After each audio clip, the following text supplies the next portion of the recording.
오늘 하나님께서 주신 말씀은 창세기 42장 1절부터 17절까지 함께 읽겠습니다. 창세기 42장 1절부터 17절까지. 제가 인 성경으로는 구약 65면 66면입니다. 찾으신 줄 알고 제가 한 절, 성도님께서 한 절 이렇게 나누어서 큰 소리로 받들어 읽겠습니다. 그때 야곱이 애굽에 곡식이 있음을 보고 아들들에게 이르되 너희는 어찌하여 서로 관망만 하느냐. 야곱이 또 이르되 내가 들은즉 저 애굽에 곡식이 있다 하니 너희는 그리로 가서 거기서 우리를 위하여 사오라. 그리하면 우리가 살고 죽지 아니하리라 하매 요셉의 형 시빈이 애굽에서 곡식을 사려고 내려갔으나 야곱이 요셉의 아우 베냐민을 그 형들과 함께 보내지 아니하였으니 이는 그의 말이 장난이 그에게 미칠까 두렵다 함이었더라. 이스라엘의 아들들이 양식 사러 간 자 중에 있으니 가나안 땅에 기근이 있습니다. 때에 요셉이 나라의 총리로서 그 땅 모든 백성에게 팔더니 요셉의 형들이 와서 그 앞에서 땅에 엎드려 절하매 요셉이 보고 형들인 줄 아나 모르는 체하고 엄한 소리로 그들에게 말하여 가로되 너희가 어디서 왔느냐. 그들이 가로되 곡물을 사려고 가나안에서 왔나이다. 요셉은 그 형들을 아나 그들은 요셉을 알지 못하더라. 요셉이 그들에게 대하여 꿈을 생각하고 그들에게 이르되 너희는 정탐들이라. 이 나라의 틈을 엿보려고 왔느니라.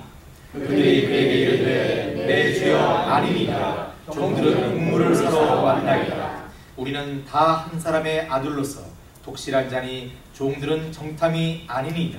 요셉이 그들에게 이르되 아니라 너희가 이 나라의 틈을 엿보러 왔느니라. 그들이 가로되 주의 종 우리들은 12형제로서 가나안 땅 한 사람의 아들들이라. 말째 아들은 오늘 아버지와 함께 있고 또 하나는 없어졌나이다. 요셉이 그들에게 이르되 내가 너희에게 이르기를 너희는 정탐들이라 한 말이 이것이니라. 너희는 이같이 하여 너희 진실함을 증명할 것이라. 바로의 생명으로 맹세하노니 너희 말째 아우가 여기 오지 아니하면 너희가 여기서 나가지 못하리라.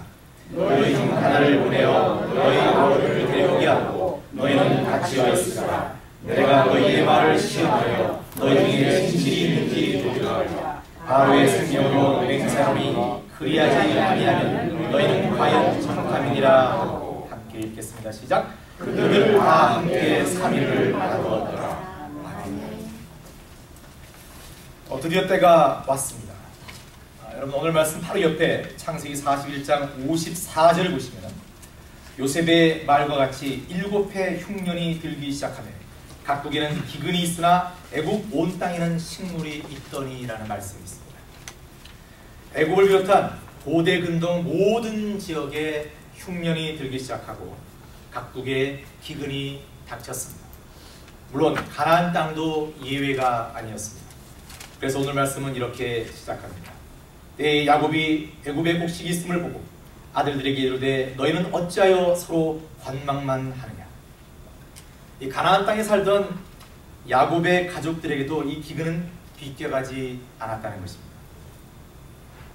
그래서 야곱은 아들들에게 애굽에 곡식이 있으니까 그것을 구해올 것을 종명하고 있습니다. 그런데 여러분 야곱의 이 말을 잘 들어보면요, 애굽에 곡식이 있다는 소문은 이미 파다한 것입니다. 여러분 배고플 때 곡식이 어디 있느냐, 그것은 당연히 알려질 수밖에 없는 소식입니다. 그래서 야곱의 귀에까지 다 들어간 거예요. 야곱이 놓친 데까지도 다 알고 있는 거예요. 그런데 그 아들들이 좀처럼 움직이지 않았다는 것을 저희들은 짐작해 볼 수 있습니다. 그러니까 온 가족이 식량이 떨어져서 어려움을 겪게 되었음에도 불구하고 야곱의 아들들은 뾰족한 대책을 세우지 않았다는 것입니다. 아니 대책이라기보다는 뻔한 거잖아요. 당연히 식량이 있다는 애굽으로 떠나야 하는데 그 누구도 선뜻 나서는 사람이 없었던 것으로 보입니다. 야곱의 가족은 여러분 요셉이 이제 애굽에 있으니까 그 외 11명의 아들들이 있어요. 그리고 어머니들도 계시고요. 그리고 그 밑으로 이 야곱의 아들들이 지금 저희들이 생각하는 대로 10대, 20대가 아니지 않습니까? 나이가 굉장히 많은 거예요. 그러니까 줄줄이 손주들까지 어마어마한 식구들인 거예요. 그 식구들이 다 같이 있는데 이 적지 않은 공동체에서 식량이 부족하다는 것은 심각한 문제인 겁니다. 저희들이 알다시피 야곱은 꽤 큰 부자였습니다. 이 집안에서 하는 주업은 목축이었습니다. 하나님께서 야곱에게 복에 복을 더하셨기 때문에 그 재산이 굉장히 많았습니다. 그런데 이러한 상황에서도 가족들의 생계를 책임져야 할 야곱의 아들들은 식량을 사러 어디 갈 생각을 하지 못하고 있다는 것입니다. 왜일까요? 좀 더 직접적인 질문으로 왜 야곱의 아들들은 식량이 떨어져서 온 가족이 위기에 처한 상황, 말씀 2절에 야곱의 표현대로 우리가 살고 죽지 아니하리라 정도의 이 절박한 지경에 이르기까지 식량을 살 수 있는 애굽으로 왜 내려가지 않았을까 하는 것입니다. 아버지 야곱이 너희는 어찌하여 서로 관망만 하느냐? 야, 왜 야곱 너희들은 왜 애굽에 안 가고 서로 바라만 보면서 어떤 행동도 하지 않느냐? 이렇게 반문할 정도로 왜 이 아들들은 꿈쩍도 하지 않고 있습니까? 그것은 바로 자신들이 지은 죄 때문입니다. 요셉의 형들은 20여 년 전에 자신들이 요셉에게 행한 악한 일을 지금까지 기억하고 있었던 것입니다. 저희들이 잠깐 창세기 37장 요셉의 형들이 요셉을 죽이려 했던 사건을 되짚어보면 처음에 형들은 그저 요셉을 간단하게 죽이려 합니다. 그래서 빈 구덩이에 던져 넣었습니다. 그때 루브벤은 죽이지 말아야지, 어쨌든 요셉을 살려야지, 다른 아이들이 보지 않을 때 어쨌든 구해야 되지, 이런 마음을 갖고 있었죠. 그리고 또 이때 유다가 나서서 그 미디안 상인들이 오는 걸 보고 동생을 죽이고 그의 피를 은닉한들 무엇이 유익할까라고 말하면서 형제들을 설득합니다. 그리고 상인들에게 팔자는 제안을 합니다. 창세기 37장 28절. 마침 그때 미디안 사람 상구들이 지나는지라 그들이 요셉을 구덩이에서 끌어올리고 은 20개의 그를 이스마엘 사람들에게 팔매 그 상구들이 요셉을 데리고 애굽으로 갔더라 라고 되어 있습니다. 중요한 것은 여러분, 요셉의 형들이 동생이 팔려간 곳이 애굽이라는 것을 알았다는 것입니다. 그 앞에도 이 상인들이 행하는 방향이 애굽이라는 것이 소개가 되고 있습니다. 다시 말해서 형들은 요셉이 애굽으로 끌려갔다는 것을 알고 있다는 것입니다. 그리고 그로부터 지금까지 요셉의 형들은 애굽이라는 나라만 떠올리면 자신들의 과거의 죄가 떠올랐던 것이고, 그러게 어쩌면 이들에게는 서로 애굽에 대해서는 어떤 이야기도 하지 않기로 하는 묵계, 침묵으로 절대 이 얘기는 하지 말자라고 하는 그 약속을 했었는지도 모릅니다. 그런데 이 묵계와 같은 약속을 깰 수밖에 없는 처지가 생긴 것입니다. 굶어 죽지 않기 위해서는 정말 가기 싫고 생각조차 하고 싶지 않은 애굽으로 가야만 했던 것입니다. 그래서 이 형제들은 식량이 떨어지는 그 순간까지 버티고 버텼던 것입니다. 여러분, 저희들도 삶을 살다 보면요, 다시 돌아가고 싶은 곳이 있고 다시 돌아가고 싶지 않은 곳이 있습니다. 보통 저희들은 좋은 추억이나 좋은 일, 좋은 감정을 경험한 곳에는 한 번쯤 다시 가고 싶어 합니다. 아주 쉬운 예로 아주 맛있게 먹은 식당은 한 번 더 가고 싶습니다. 그렇죠? 아주 간단한 그 욕망을 얘기한다면 그렇습니다. 그런데 불친절하거나 뭔가 좀 이렇게 불쾌했던 그런 기억이 있는 곳에는 다시는 안 갑니다. 우리 사람들의 마음이 그렇습니다. 그 언젠가의 그 좋았던 감정과 아름다운 장면을 떠올리면서 그곳에 한 번 더 가봤으면 하는 그런 마음이 저희들이 문득문득 들 때가 있습니다. 하지만 그 반대로 저희들은 좋지 않은 추억, 상처, 아픔, 고통과 같은 그 단어가 점철된 곳에는 결코 다시 가고 싶어 하지 않습니다. 억지로라도 그곳을 피해가고 싶고 아예 고개를 돌려보려고 합니다. 과거의 그 싫었던 감정과 상처를 다시 기억하고 싶지 않기 때문입니다. 그리고 특히 그곳이 자신의 잘못과 자신의 죄와 연결된 곳이라면 더욱더 가고 싶지 않습니다. 여러분, 제가 피해를 입은 곳이라면 그래도 한번 가서 야, 내 여기 있을 때 정말 죽을 고생했다, 뭐 이런 얘기를 하면서 한번 과거를 회상하기도 합니다. 그런데 그곳이요, 제가 철이 없어서 제가 무언가 어떤 사람들에게 잘못을 했거나 어떤 일로 해서 많은 사람들에게 상처를 주었던 그런 곳이라면 저희들은 가고 싶지 않습니다. 왜냐하면 저희들은 그곳에 가야 한다는 것은 저희들이 피하고 싶은 자기의 죄 지음에 대해서 정면으로 그것을 마주 봐야 하기 때문에 그렇다는 거죠. 요셉의 형들이 바로 이런 마음이었습니다. 이들에게 애굽으로 간다는 것은 자신들의 지난날의 잘못과 죄를 들추어내는 뼈아픈 시간을 마주해야 하는 그런 것을 의미하기 때문입니다. 그만큼 인간에게 있어서 죄는 참으로 깊고 무거운 것입니다. 여러분, 이 말씀을 통해서 하나님께서 저희들에게 주시고자 하시는 것은 바로 이겁니다. 저희들이 지은 죄, 저희들이 그저 감정을 이기지 못해서, 또는 순간적으로 그 사람이 미워서, 또는 내 이익을 조금 더 챙기려고 지은 그 죄가 그렇게 쉽게 저희들의 마음에서 지워지거나 사라지거나 해결되지는 않는다는 것입니다. 여러분, 이들은 20년 동안 그 죄책감에 시달리면서 힘들어하고 괴로워했습니다. 이들은 결코 은 20개를 가졌다고 해서 행복하지 않았습니다. 은 20개의 그 개수만큼이나 힘든 한 해 한 해를 그들은 보냈습니다. 요셉의 형들은 바로 이러한 상태입니다. 그 죄 때문에 힘들어하는 그런 어려움이 있습니다. 제가 이렇게 말씀드리면 어떤 분들은 이 문제에 대해서 한 가지 의문을 제기하실 수 있습니다. 아니, 목사님, 어린 요셉을 죽이기까지 하려 했던 형들이 과연 그들이 정말 죄책감이라는 게 있었을까요? 정말 20년 동안 그들이 힘들어 했었을까요? 이들은 힘들어 했었습니다. 여러분, 최소한 예전에는 요셉을 죽이려고 할 때 그 시기에 차서, 그 미움에 차서, 질투 때문에 그를 죽이려 했을 때는 그들은 악한 사람이라 틀림없습니다. 세겜에서 자기 동생 디나를 노력한 그 사람들을 완전히 쳐서 죽일 때 그들은 악한 사람임에 틀림없었습니다. 그러나 이들은 변했습니다. 저들은 그 다음의 말씀을 통해서 이들이 어떻게 변해갔는지를 짐작할 수 있는 그런 증거를 찾아볼 수 있습니다. 오늘 말씀 뒤에 요셉이 형들에게 짠 나타나서 내가 바로 요셉입니다라고 선언하지 않았습니다. 그렇죠? 저 같으면 했을 것 같은데, 저 같으면 꼴 좋다 그러면서 내가 요셉이다라고 딱 이렇게 나타났으면 좋겠어요. 완전 클라이막스잖아요. 너무 좋잖아요. 그래서 아주 거들먹거리고 싶었을 건데 요셉은 그렇지 않았어요. 요셉은 숨겼습니다. 숨기고 형들에게 한 사람만 돌무로 잡혀있고 가서 말제아우 베냐민을 데려오라고 명령합니다. 여러분, 이럴 때 이 형들의 반응을 한번 보십시오. 창세기 42장 21절 22절.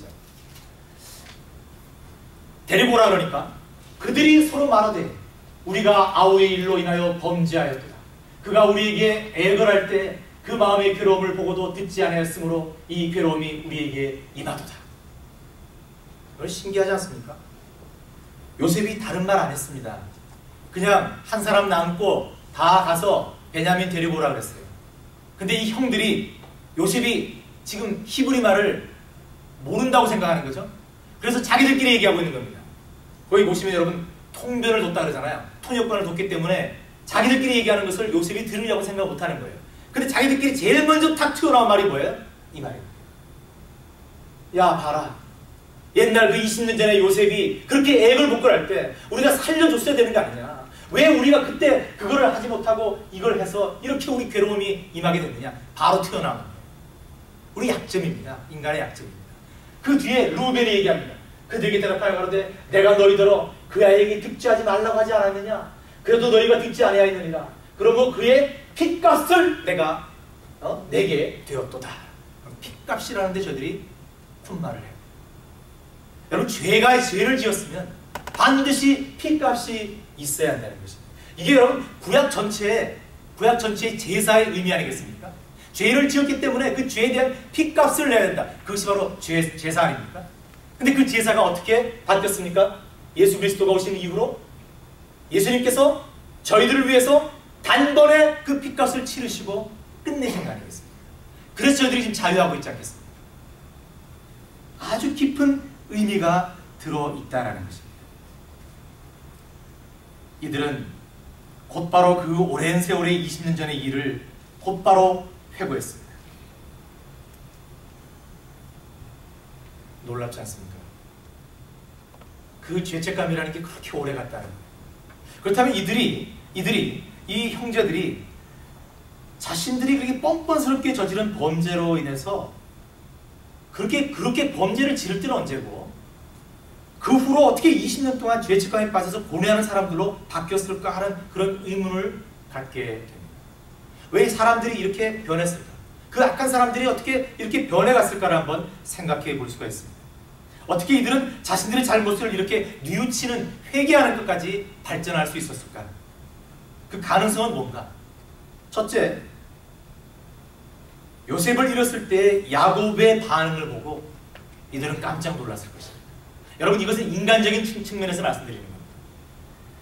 요셉을 잃었다는 얘기를 하면서 동물의 염소의 피를 묻혀서 야곱에게 닦았을 때 야곱이 어떻게 사람이 변했습니까? 여러분, 야곱은 난리가 났었습니다. 창세기 37장 34절 35절 볼까요? 야곱이 한 일이에요.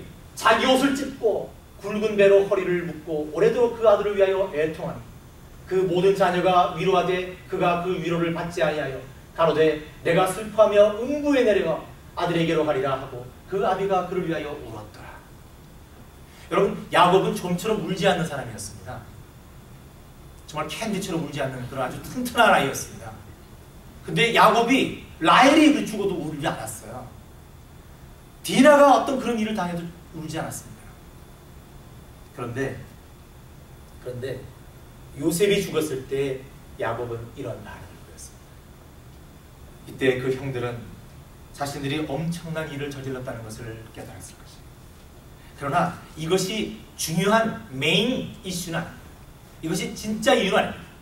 가장 큰 이유는 두 번째인데, 요셉의 형들이 자신들의 잘못을 돌아보고 회개하는 자들까지 영적으로 성숙해진 것은 두말할 것도 없이 이들이 하나님을 만나고 드디어 하나님을 경외하기 시작했기 때문입니다. 여러분, 요셉의 형들이 자신들이 악한 범죄를 저지를 때까지는요, 자신들의 입술에 하나님이란 말을 꺼내지도 않습니다. 그들은 전혀 하나님에 대해서 얘기 안 합니다. 희위 족속을 노력할 때도 요셉을 팔 때도 그들은 하나님을 전혀 두려워하지 않았습니다. 그런데 이들이 애굽에 온 후에 요셉의 계략에 의해서 점점 난처한 입장으로 점점 곤경에 처하게 되는데, 이럴 때마다 이들이 어떤 이야기를 하고 있는지 저희들이 살펴볼 필요가 있습니다. 창세기 42장 28절. 그가 그 형제에게 고하되 내 돈을 도로 놓았도다. 이거 뭐냐면은 요셉이 형제들 갈 때 그 자루에다가 곡식값으로 준 돈을 도로 그 자루에 넣은 거예요. 그 자루를 객점에 들려서 열어보니까 곡식값으로 준 돈이 다시 있는 거예요. 이걸 보고 놀래갖고 지금 형제가 얘기하는 거예요. 그가 그 형제에게 고하되 내 돈을 도로 놓았도다. 보라, 자루 속에 있도다. 이에 그들이 혼이 나서 떨며 서로 돌아보며 말하되 하나님이 어찌하여 우리에게 이 일을 행하셨는고 하고, 하나님이, 바로 하나님에 대한 얘기가 나옵니다. 그 뒤에 또 있습니다. 창세기 44장 16절. 이번에는 베냐민의 자루에서 은잔이 나온 거예요. 이때 유다가 얘기합니다. 우리가 내 주께 무슨 말을 하오리까? 무슨 설명을 하오리까? 어떻게 우리 정직을 나타내리까? 중요한 것은 하나님이 종들의 죄악을 적발하셨으니 우리와 이 잔이 발견된 자가 다 내 주의 종이 되겠나이다. 이들이 하나님의 이름을, 그리고 하나님 앞에서 자신들이 죄인임을 고백하기 시작했다는 것입니다. 바로 이것 때문에 이들은 애굽에 내려오기가 겁이 났던 것입니다. 여러분, 지금 저희들이 사는 이 세상을 보십시오. 아직도 너무나 많은 사람들이 자신들이 죄인인지 모르고 자신들이 얼마나 악한 사람인지 모르고 하루하루 멸망을 향해 나아가고 있습니까?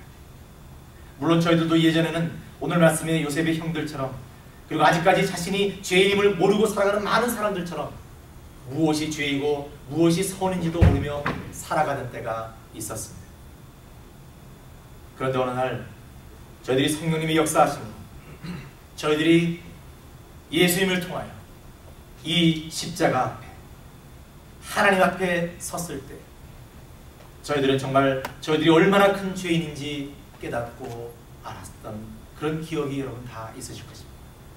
여러분, 저와 여러분은 모두 이러한 과정을 거쳤다고 믿습니다.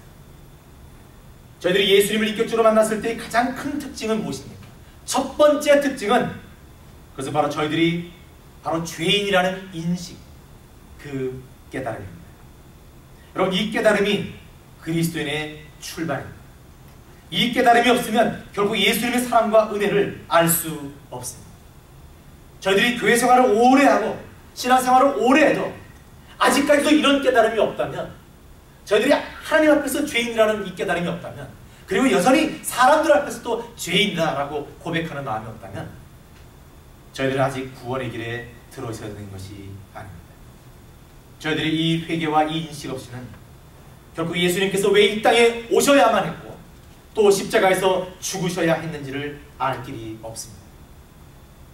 오늘 말씀에서 요셉의 형들이 자신들이 죄인이라는 것을 인식하는 것이 중요한 이유가 바로 여기에 있습니다.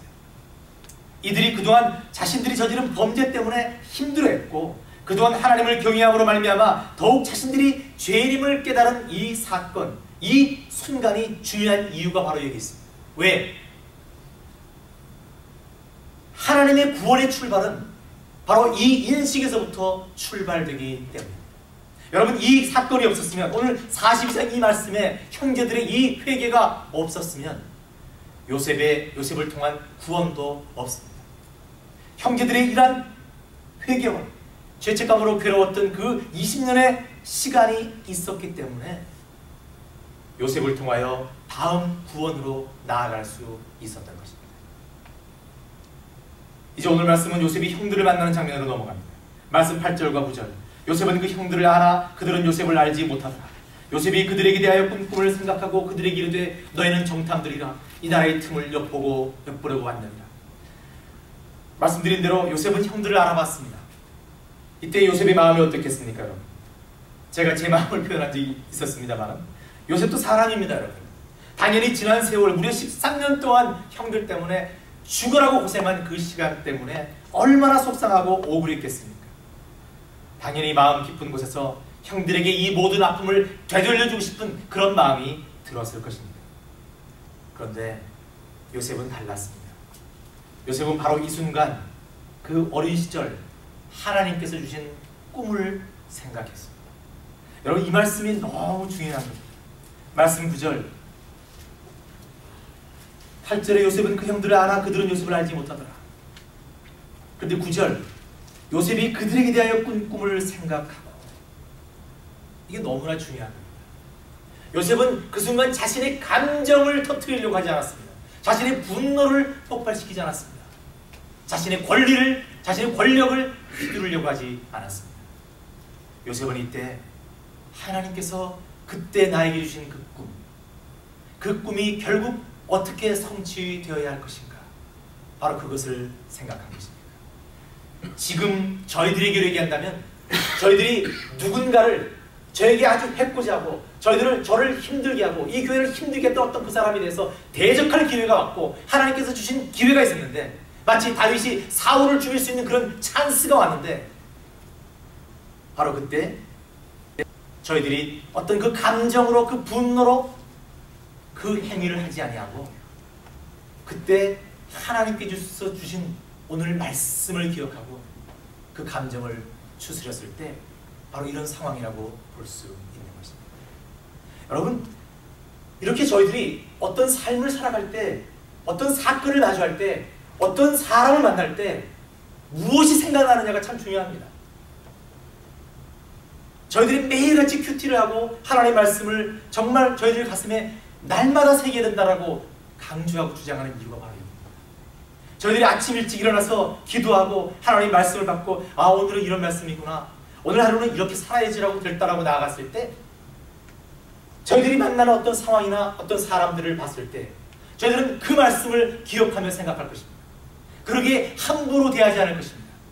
인간적으로 대하지 않을 것입니다. 하나님의 뜻이 무엇인지를 찾게 될 것입니다. 이게 중요한 것입니다. 요셉은 확 그냥 끝낼 수 있었습니다. 얼마든지 저 같으면 그랬을 것입니다. 그런데 요셉은 그 순간에도 하나님께서 주신 그 꿈을 생각하고 그 순간에 하나님께서 주신 그 지혜로 어떻게 하면 이 온 가족이 지금 10명 와 있는데 그 10명의 자손들까지 아버지 야곱까지 내가 사랑하는 정말 보고 싶은 베냐민까지 어떻게 그 많은 사람들이 애굽에 와서 살게 하겠느냐. 여러분 이때가 지금 흉년이 몇 년째입니까? 흉년이 합해서 몇 년 있겠다 그랬죠? 7년이라고 그랬어요. 근데 요셉이 지금 형들을 만난 요때가 얼마쯤 됐어요? 2년 됐어요. 남은 기간이 얼마입니까? 5년입니다. 그냥 내버려두면, 가만히 내버려두면 그냥 다 죽을 수밖에 없어요. 어떻게 식량도 없이 5년을 가나안 땅에서 버팁니까? 그럴 수 없습니다. 요셉은 알았던 것입니다. 이들을 다 구원할 방법은 뭐냐? 하나님께서 12해가 저라는 그 꿈을 주신 이유가 뭘까? 이들을 구원할 수 있는 방법이 없냐? 그 순간 생각한 것입니다. 요셉은 어떻게 하든 이들을 옮겨와야 된다. 그렇다면 어떻게 옮겨와야 되겠냐? 첫째, 베냐민을 데리고 오자. 베냐민을 데리고 오면 아버지 야곱이 따라올 것이다. 뭐 이런 계산을 다 나름대로 한 것입니다. 그래서 제일 처음에 한 사람을 보내고 베냐민 데려오라 그러죠. 오늘 말씀 보시면 다른 형제들은 9명 그러면 감옥에 갇혀 있는 겁니다. 그런데 요셉이 그렇게 했습니까? 아니요. 3일 뒤에는 어떻게 했습니까? 한 사람 잡아뒀죠. 시므온 잡아두고 나머지 9명 다 보냅니다. 왜 그랬겠습니까? 여러분? 배고플 거니까. 9명이 식량 지고 가야지. 금방 올 것 아닌 거 아니까. 9명이 식량 지고 가야지 어느 정도 버티죠. 오고 가는 길을 버티죠. 시므온이나 누가 한 사람만 달랑 지고 갔다면 그 식솔들을 어떻게 챙깁니까? 여러분 말씀 하나하나에 요셉의 사랑과 요셉의 하나님의 계획을 향한 그 치밀함이 다 들어가 있습니다. 그리고 야곱이 버티죠. 베냐민은 절대 못 간다. 버팁니다. 나중에. 그러나 결국엔 나중에 유다가 설득해서 베냐민을 데리고 갑니다. 그리고 나중에 다시 야곱과 그의 모든 가족들이 애굽으로 돌아와서 넉넉한 하나님의 은혜를 받습니다. 요셉이 이 순간에 자신의 감정과 자신의 억울함과 자신의 분노를 생각했더라면 이러한 구원의 역사는 나타나지 않았을 것입니다. 요셉은 이 상황에도 하나님께서 주신 그 꿈을 생각했다는 것입니다. 여러분 저희들도 마찬가지입니다. 저희들도 그냥 말만 그리스도인이라 그러지 말고 말만 하나님의 자녀라 그러지 말고 그냥 성질할 때 팍 뱉어버리고 그냥 사람이 다치든 말든 간에 그냥 솔직히 얘기 다 해버리고 그리고 나는 뒤끝없다 그렇게 얘기하지 말고 여러분 항상 누구를 대하든 무엇을 하든 하나님의 말씀이 어떠했는지 하나님의 계획이 어떠한지 하나님의 뜻이 어떠한지를 기도하고 준비하고 거기를 따르는 그런 모습으로 살아가야 한다는 것입니다. 그럴 때 예수사랑교회는 정말 구원의 방주로서의 역할을 다하게 될 것입니다. 저희들 성질대로 여러분 다 한 성질 하시지 않습니까? 여러분? 여기 성질 안 하시는 분 누가 있어요? 다 성격이 달라요. 오늘 저희들이 찬양한 대로 저희들이 찬양한 대로 모습이 다 달라요. 성격이 다 달라요. 그런데 우리가 예수 안에 하나인 겁니다. 그죠? 그런 모습으로 갈 때 이 교회가 영적으로 부흥하고 이 교회를 통해서 불쌍한 영혼들이 돌아오는 역사가 나타나는 것이죠. 저희들 마음대로 현수막을 여기 부채기 놨습니까? 저기 부채기 놨습니까? 여기입니다. 어떤 사람은 저기입니다. 이거 갖고 백날 싸우면 이거 되겠습니까 여러분? 시계를 어디다 붙일까요? 지금 저 시계는 저기 위치가 아닙니다. 여러분 놀라지 마십시오. 저건 정말 아니다. 그런 생각이 드는데 뭐 그런 거 아주 사소한 것에 자기 생각을 내비치지 못해서 내 생각대로 안 돼서 그거 갖고 계속 심란하게 함께하고 있다면 그것은 정말 저희들이 어리석은 거죠. 하나님께서 뭐라고 하십니까? 하나님의 뜻은 뭐예요? 기도하고 내 생각이 틀렸구나. 하나님께서 되어가는 모든 것을 보니까 하나님의 뜻이 이거구나. 그럼 그리로 가야지. 아주 간단하게 깨끗하게 하나님 말씀대로 그냥 내 것을 포기하면 됩니다. 요셉은 자신의 것을 포기했습니다. 결코 자신의 분노를 표출하지 않았습니다. 자신의 것을 누르면서 하나님의 뜻을 높이기 위해서 애를 썼던 장면입니다. 사랑하는 성도 여러분, 이 오늘 말씀을 더 큰 그림으로 한번 확대해 보시기 바랍니다. 오늘 말씀의 형들의 모습은 바로 저희들의 모습일 수 있습니다. 또 아직 구원받지 못한, 아직 죄에 눌려있는 그런 사람들의 모습일 수 있습니다. 당연히 요셉은 하나님의 뜻을 펼친, 죄에서 자유롭지 못한 자들을 끝내 구원코자 하신 예수님의 모습이라 할 수 있습니다. 이 세상에는 아직도 많은 사람들이 죄의 문제를 해결하지 못하고 죽어가고 있습니다. 저희들은 참으로 풍요로운 시대에 살고 있지만 여전히 영적으로 기근에 빠져있는 사람들이라 할 수 있습니다. 하나님 앞에서 이 죄의 문제가 해결되지 않는 한 이들은 결코 이 땅에서도 행복할 수 없습니다. 결코 진정한 평안을 누릴 수 없습니다. 그런데도 아직 많은 사람들이 자신들이 죄인임을 알지 못합니다. 저희들이 복음을 전하다 보면은 이런 분들 참 많이 만납니다. 목사님, 저는 그 정도로 나쁜 사람은 아닙니다. 그렇게 나쁜 사람이라고 얘기도 안 했는데 자꾸 죄인이라 그러니까 그게 찔려서 그런 얘기를 하는 거예요. 저는 예수님을 몰라도 양심적으로 착하게 살면 뭐 좋은 거 아니겠습니까? 이렇게 탁 던지시는 분이 있어요. 아주 무슨 화두를 던지시지. 다 알고 있는 건데 아직도 자신이 얼마만큼 죄인인지를 깨닫지 못하는 사람들이 그만큼 많다라는 것입니다. 바로 이러한 인식이 없기 때문에 예수님이 필요 없다고 생각하는 것입니다. 하지만 이것은 여러분 교만입니다. 이 세상의 그 어느 누구도 하나님 앞에, 예수님 앞에, 성령님 앞에 죄인이 아닌 사람이 없습니다. 오늘 말씀에서 요셉의 형들이 육적으로 배고프고 영적으로 죄에 눌려있는 그 상태에서 해결받을 수 있는 유일한 길은 결국 요셉의 말 따라가는 것뿐이었던 것처럼 오늘날 저희들이 지고 있는 이 죄의 짐이나 이 세상 사람들이 지고 가는 그 죄짐, 그 모든 것들을 해결할 방법은 오직 이 십자가밖에는 없는 것입니다. 저희들은 이런 차원에서 참으로 하나님께 감사해야 되는 것입니다.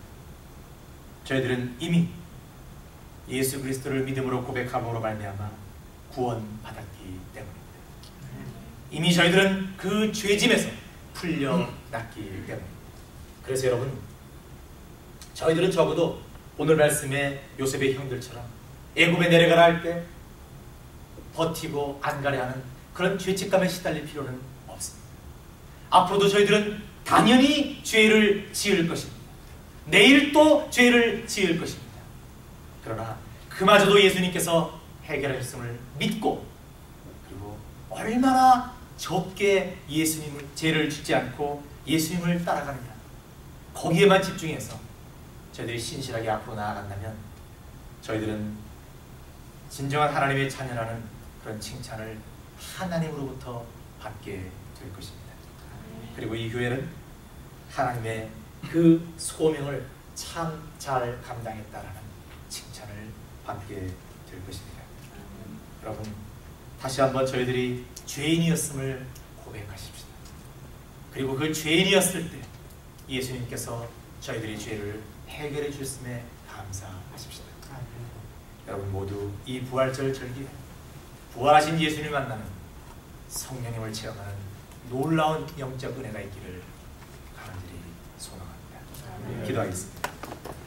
하나님, 오늘 말씀에 요셉의 형들처럼 저희들이 죄책감으로 무거워했던 시절이 있었습니다. 감히 그 큰 죄 때문에 하나님께 나아가지 못했던 그때가 있었습니다. 하지만 하나님께서 저희들을 사랑하셔서 저희들의 죄를 말끔히 씻어주시고 예수 그리스도의 보혈로 인해서 하나님께 나아갈 수 있는 은혜를 주셨음에 깊이 감사드립니다. 하나님, 이제 그 죄짐을 벗겠습니다. 그리고 더욱더 하나님의 자녀답게, 예수님의 제자답게 그러한 소명을 안고 열심히 하나님의 말씀에 순종하여 따라가는 그런 소명자의 삶을 살겠습니다. 성령 하나님 함께 해주시고 저희들에게 능력과 힘을 더해 주시옵소서. 그래야 예수사랑교회가 그 소명을 잘 감당하는 교회 될 수 있도록 함께해 주시옵소서. 임하소서. 메마른 나의 심령 위에 주님의 은혜의 담비 내려 난 뻑적 쉬어주옵소서.